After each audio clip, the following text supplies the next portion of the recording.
Yeah, your engine doesn't have nearly as much salt on it. I wonder why that is. Probably because I drive like a 50-year-old grandma. Yeah, taking the groceries to church.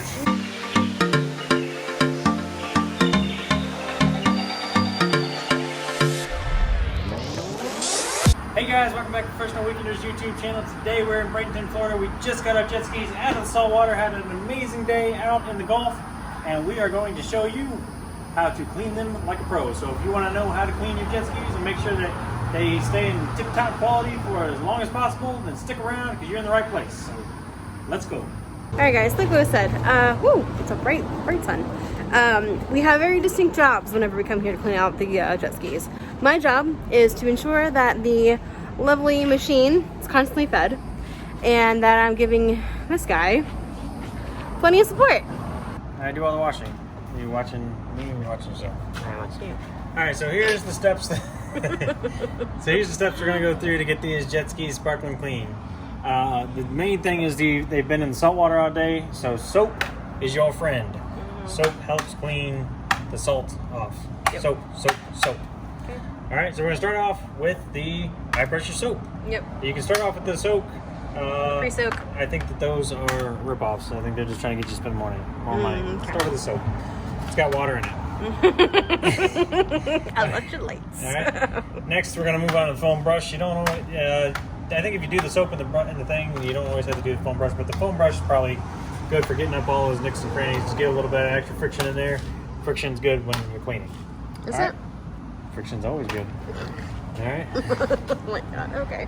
All right, and finally, we're going to finish off with the rinse here. We have the high pressure rinse, and that's going to get all the soap, all the salt off of it.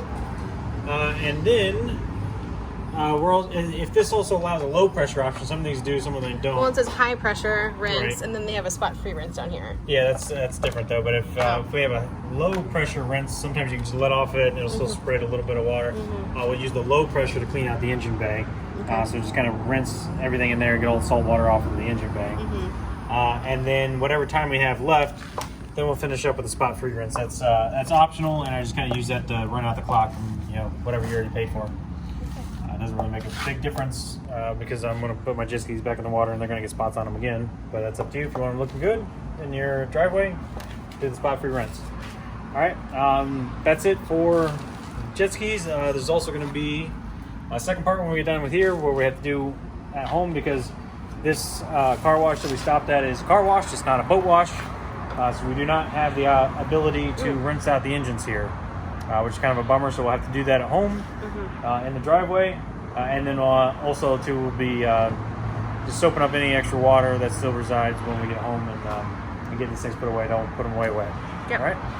All right, cool. Now, step number one, now that we parked this behemoth, is to get everything out of the bed of the truck that needs to be cleaned. We're talking... We do have some ropes that we use, the anchors. So, we have the sand shark anchors. They're made of aluminum, so they're really fine, but to keep them in good shape, best is to give them a spray, get some of that salt water off of them. And also like to lube those up when we're at home as well. And our life vest. Life vest, yeah, we're going to spray down the life vest. Shoes, we used water shoes. Yeah. And that'll do it. So now, I'm typically the quarterback, meaning I stands there and gets the quarters back. Exactly. I stand there and I am responsible for the quarters. But this one has a what do you call that? A credit card machine. I didn't put your credit. Don't worry, I didn't broadcast your credit card. Has a credit card machine, so we'll use that there. So I get to be responsible for the Amex. All right.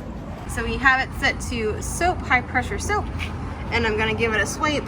And you guys can't see this. 4 minutes. Hurry up. And there we go.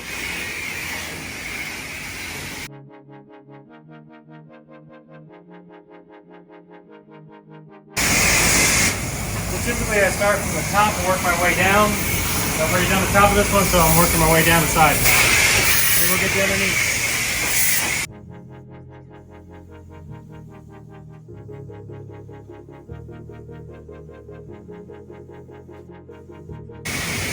And the truck was in the water, get the wheels and undercarriage in it.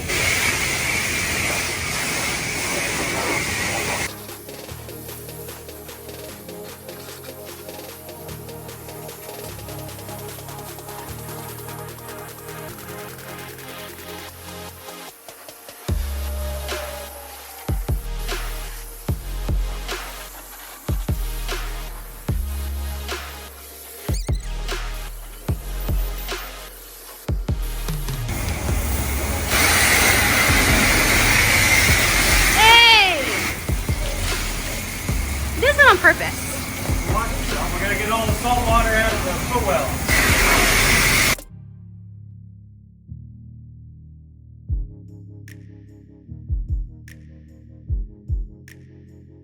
And the last thing we're gonna use the soap for is we're gonna make sure we get the pump and the intake grate all cleaned off as much as well. So we're gonna stick the wand up into the pump, both sides, through the back and underneath. I'll do that on both jet skis, all right?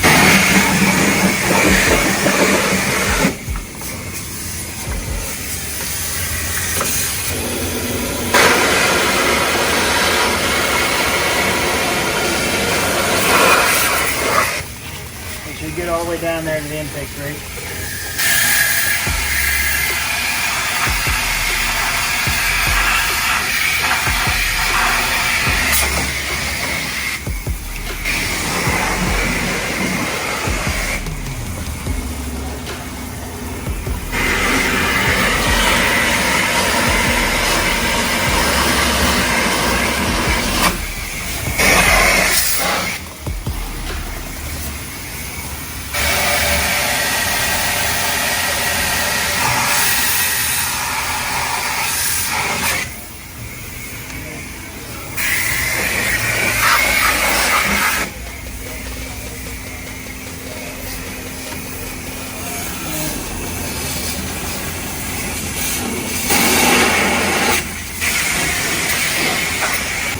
That again, what? So this one's got a real thick head on it. It's hard to get it up underneath there. Some of them have real thin and for better penetration. I don't know how you talk about anything without being sexual engineering.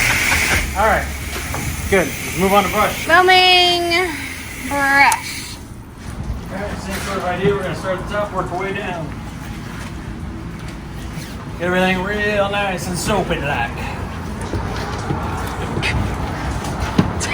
No idea where that accent came from. So why do we clean the outside of the jet skis after salt water? You know, salt corrodes. You know, it's all plastic, fiberglass, you know, aluminum. There shouldn't really be much damage, but really just want it to last as long as possible. You know, I mean, salt is about the worst environment that you can possibly put anything into. So, best to get all that salt off. They do make these things pretty sturdy, you know, to be as good as possible. So, you know, it's like if it still's got a little bit of salt on it, you know, I'll freak out about it, get it next time, you know. But just make it a habit to clean it every time it's been in the salt water. You know, it's gonna last a lot longer.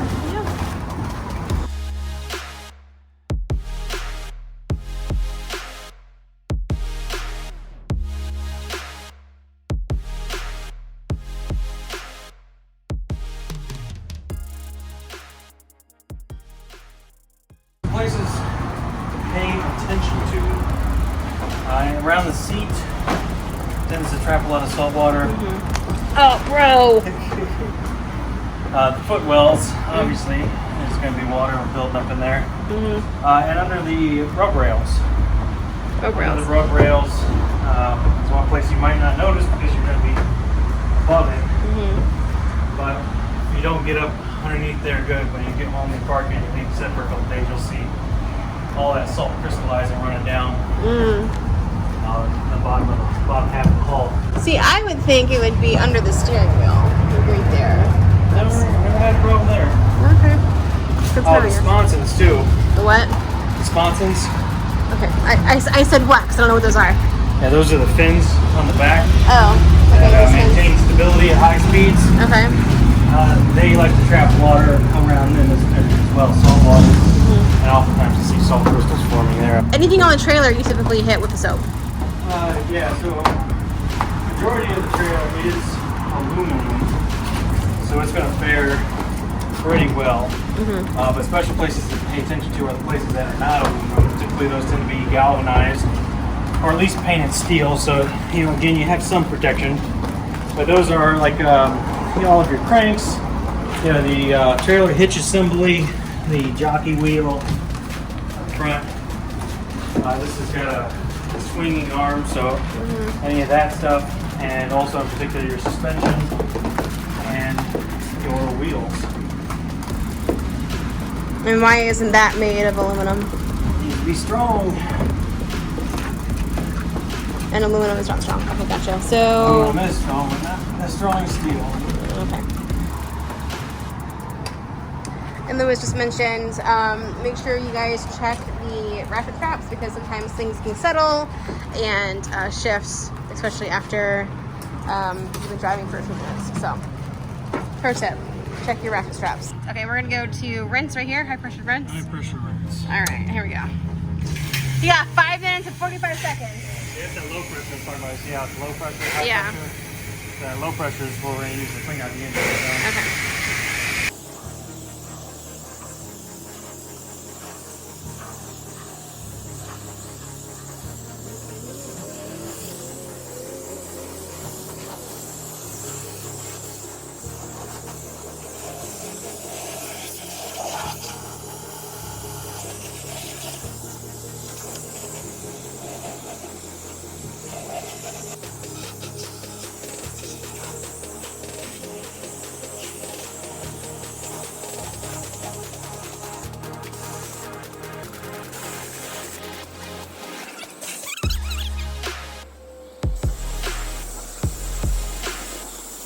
Alright, so now we're going to move on to the final important step, and that is removing the seats.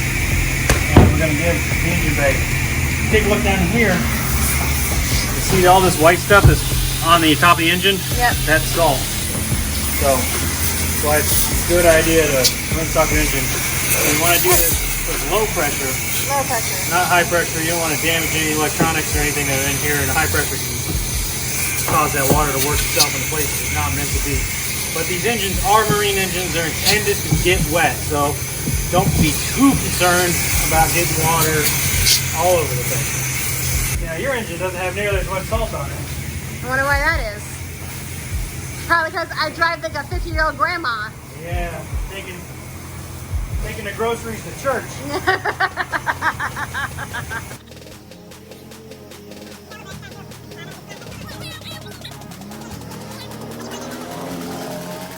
I do find that the seats tend to hold a little bit of water in them as well. So probably not a bad idea to get them.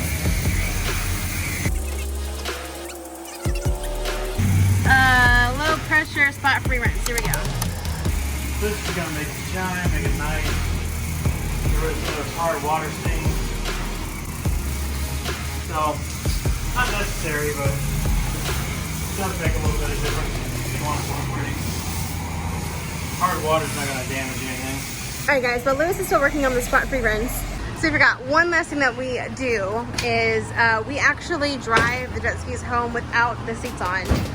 Lewis has the theory that it helps dry the engine compartments and then it's less water for us to clean out whenever we get home.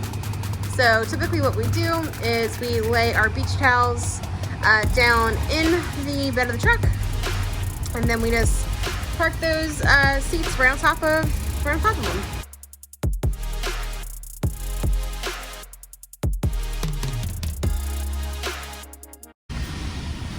We've got one. We've got two. Because Lewis's jet ski has 2 seats. Mine only has 1 long boy. He's got 2 short boys. Typically the next part of the process is we load everything back into the truck and we head on back home to Tampa. So once you get home, there's a few things to do there. So we will cut to that right here. Alright guys, so we made it back to Tampa. We are home. We are in the process of cleaning up the inside of the jet skis and Lewis is going to tell you more about that. Okay guys, so we just got home and like we mentioned at the boat in the car wash place, they did not have a boat wash. So this is what we use to clean out the motors of our jet ski. This is salt off. Basically just make sure that you get all the salt out of the inside of the engine. Nice thing about Sea-Doos is that they don't actually run the seawater through the engine like Yamahas or Kawasaki's do. So that's one of the big reasons why I went with Sea-Doo. They have an internal cooling system similar to what you have in your car with using antifreeze. But they do still suck up salt water and use that to cool the exhaust system. So even though the exhaust again is made out of aluminum, it should mostly be fine, but it's always a good idea to well, you should rinse it every time you get it out of the salt water, and recommend this stuff to make sure that we get all the salt out. So this comes with a little pre-mix cup when you order it online, and basically just hook this up to the inlet of the jet ski. You want to start the jet ski first, never turn the water on first. It's always jet ski first, water on, and then you want to turn the water off and then turn the jet ski off. The idea is the water should never be running to the engine while the engine is off. Otherwise that water can the pressure can go back up the exhaust and into your engine, and then you got issues. Yeah, you can hydrolock your engine, so not good. All right, so we're gonna pour this in here. A lot of people say that this is kind of similar to like a soap, like maybe Dawn. So some people do use that. I'm not sure I recommend it, but some people do. So if you do that, that's up to you. Tie that on there. We're gonna start with water only initially. Yep. Okay. And just so you know too, this is an extra bit that I added that's a quick release. It's good for these Sea-Doos. The problem we had once before was with Christine's, the 2017, the older style, the water inlet is not bolted in. It's just on there with a nut, and so it can if that nut comes loose, it can free spin, and at one point hers came loose and it was a nightmare trying to get the hose off of it. So now we use the quick connect. Highly recommend that, particularly on the older skis. If you have the newer skis like this, you can see the 2020s and up, they bolt in separately. So they have 2 bolts there, so that thing's not going to spin. But on the older style here, you see this, there's no bolts holding that in, and so there's just a nut on the other side, and that can spin, and then you'll never get the hose off. Since the water on the hose is not on yet, what I'm going to do is I'm going to go ahead and set the water here to on. I'm going to attach it, and then we'll start the jet ski and then run over the hose and start the water at the spigot. Now, like I mentioned, you don't want to run the water without the jet ski running. However, you don't want to run the jet ski without the water for very long. So gotta be quick. Yep. All right, so he's going to turn his on. All right.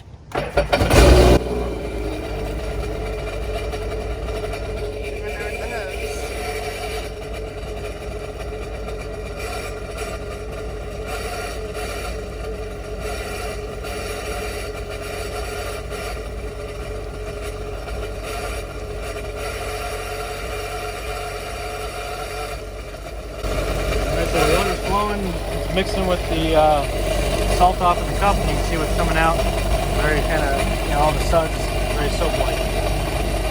We're going to let that run for a couple minutes. Oh, well, not too long. I think generally you want to keep these things probably under 2 minutes. But we're going to let it run until the cup kind of starts clearing out. What's in the cup? You see right now how it's that mixture. It'll clear out when it sits down in some water. And you want to make sure you get all the rest of the soap bubbles out.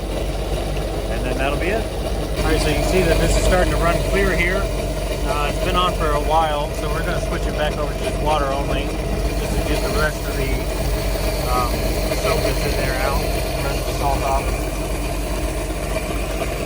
So when you stop seeing bubbles come out of the jet assembly there, and that's how you know it's done. And you see already it's showing up on the ground, it's getting a lot fewer bubbles. It's nearly done. Yep.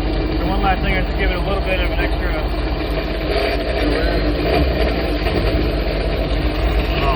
Go ahead and turn off the water. Unhook it. See the water still comes out.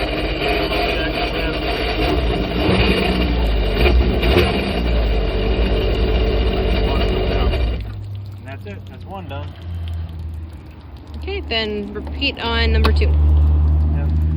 All right, so the trailer is off the hitch. Is that correct? Okay. Yeah, so the trailer's off the hitch. There's a couple different ways you can go about this. Okay.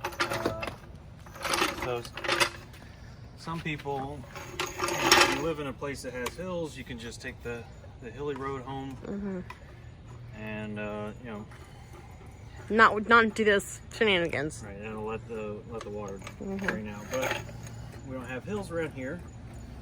Another option is you could just lift the trailer up. No, thank you. Yeah, the trailer, each jet ski is 800 pounds. The trailers are more than that, so tongue weight should be 10 to 15% of the trailer. So you're talking about 200 to 300 pounds lifting that up. Now I could, it's not my favorite thing to do. Work smarter, not harder. You can see all the water draining out the back there already as I jack this thing up. So we jack it up.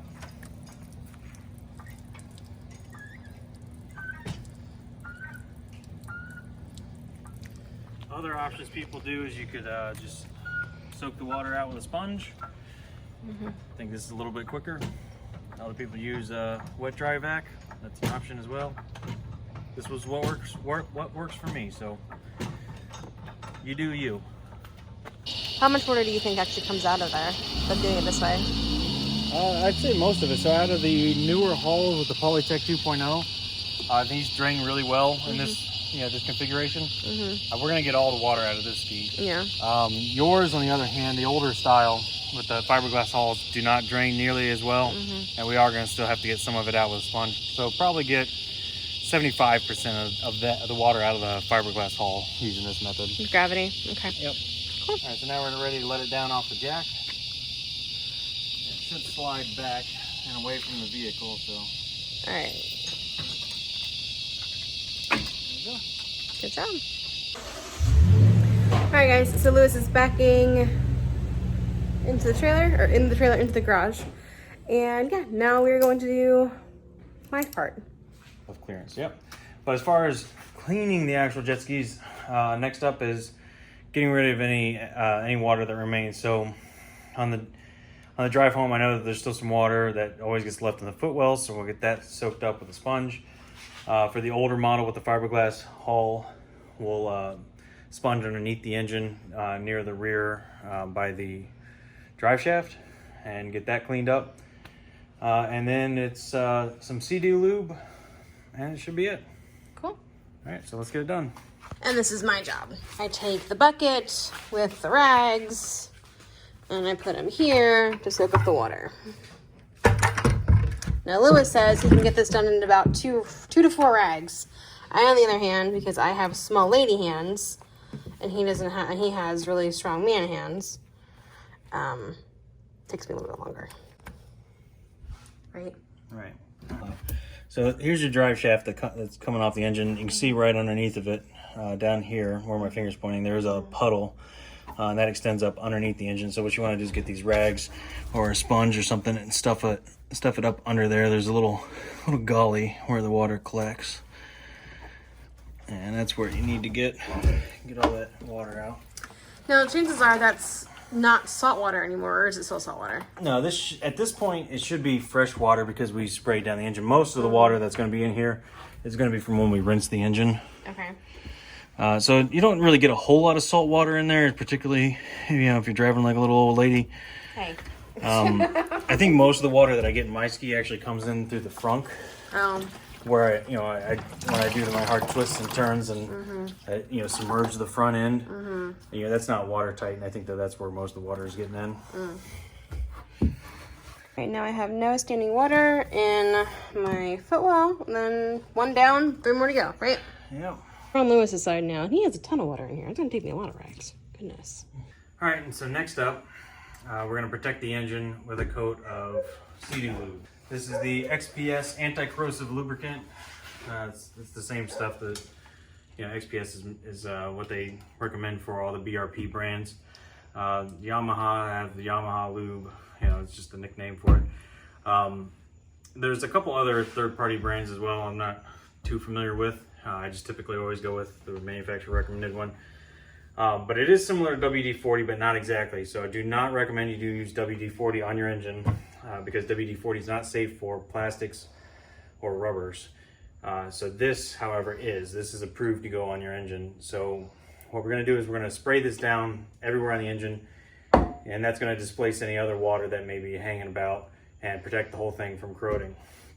Now, with that being said, on the newer hulls, regardless of if you got the Polytech 2.0 or if you got one of the fiberglass from an RXPX or something like that, Sea-Doo's new thing is adding this plate.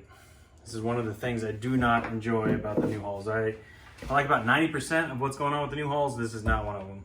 Makes no sense to me. But what we're gonna do here is we're gonna start by extending the link system so that way we don't lose it. We're gonna take this off. This is where your ski pole would mount if you were doing some towing sports. And basically there are 13 of these star bit screws, Torx bit. But anyway, so we're gonna take off all 13 of these. What I do is I actually keep this bit around here and turn it upside down, use it as a tray to catch them. So 11 of them come out just normally. The 2 on the front are held in with a 10 millimeter nut on the back with a washer. So be careful with those. You want to use your 10 millimeter wrench to hold that. And if you're not careful, you can lose that nut and washer down in your engine compartment. You'll never get it back. So really careful. All right, the rest of the 13 are just screw right out though.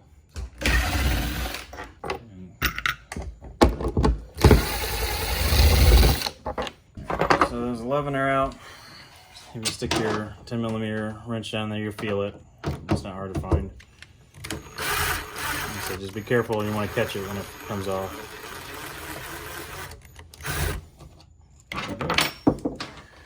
So there's your nut and your washer. And then this whole back plate just comes right off. Now the reason that we do all this, like I said, is so that way now we have so much more room for activities, like spraying Sea-Doo lube. The manufacturer does recommend that you spray this, I believe it says once a month in the owner's manual, but I just do it every time that we ride in salt water to be on the safe side. And you don't want that salt sitting around in your engine compartment. So there's not a whole lot of technique to this. Like I said, it is safe for your plastics and rubbers, but it is, however, not safe for your paint. So try not to get it on the exterior of your hull. And then beyond that, pretty much spray everything that's metal. You want to pay special attention to your engine mounts. There are 3 of them, 2 in the back and 1 in the front. Can you point those out? Yeah, if you can see them with the camera, right here where my finger is 1 on the back. Here's another one. Can't see that one. Okay. And then the 3rd one is up front here in the center, right straight down there. Okay, like that white nut, white, that bolt that's down there. Thing, yeah. Yep. So those engine mounts are really important. And you also want to check them every time that you're in here as well. Just make sure you don't have any cracks or anything with them from jumping waves. You should be fine. But, you know, contrary to popular belief, jet skis are not, you know, no matter what brand it is, they're not meant to really be out of the water and come crashing back down, and that can damage your engine mounts.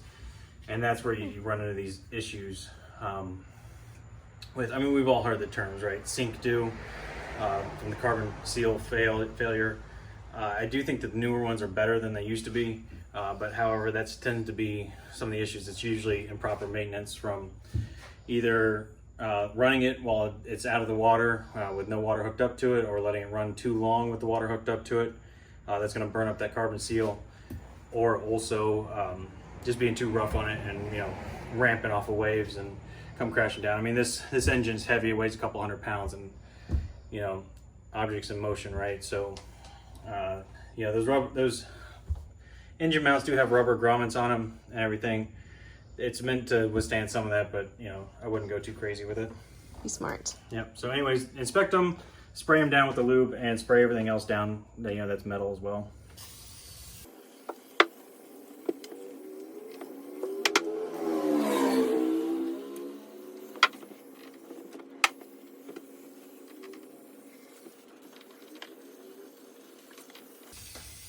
How much Sea-Doo lube do you use in one go? There's not a proper amount, but I tend to think that in this case, less is not more, more is more. Use more. Use more, okay. All right, so we're gonna do the same thing to the other engine. Good thing about this one is once the seat comes off, you have full access to the engine. They are roughly the same engine. I think there's only been a couple updates between one to the other, but they look exactly the same to me. All right, guys, and the last thing that we do here whenever we get these skis out of the water is we wanna make sure that we get all the rest of that water out. Last thing here is we add a fan to ours. Get them facing down, and that will blow all that, you know, humid air around and hopefully evaporate some of it. Evaporate it, yeah. So I'll leave this running for a few days. We'll leave them turned on, and then all you gotta do is plug them in. And that's that. yeah, good place to plug them in is if you have a garage door opener. There's usually a plug there, and even though we don't have a garage door opener here, you still would have one extra outlet anyways. So, there you go. All right, guys, so here's your pro tips for cleaning your jet skis like a professional weekender. I would say number one is don't forget to spray down the engine bay. Make sure you get any of that salt off. It's really good just to make sure you get that cleaned off, but use low pressure. And once you're done with that, make sure you use the Sea-Doo lube to get any of that water displaced from the engine. And I would say number two is you can jack the trailer up to get some of that water from the engine bay out. And that works really well. So you can also use a sponge, or you can use a shop vac, whatever you're most comfortable with. And number three is I do like the idea of putting the fans on at the end. I think one thing we didn't show was I also open up the front and open up all the compartments and let all the air blow through there, and just that's going to get all that moisture out and prevent any kind of mold or mildew smell and anything that may be left in there as well. All right, and that'll do it for us. So please like, comment, and subscribe, and we'll see you next weekend.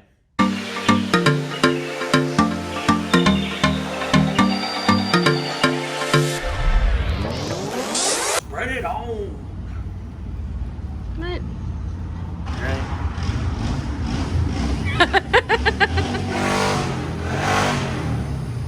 So cool, bro. You're so cool. All right, guys, so here's your pro tips for cleaning your jet skis like a professional weekender.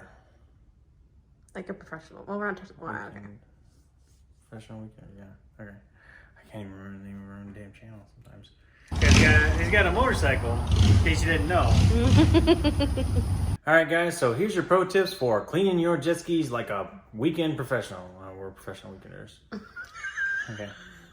We're tired. Yeah. Wait for it. He's not done yet. He's going, wow! Watch your head. Watch your head. Yeah.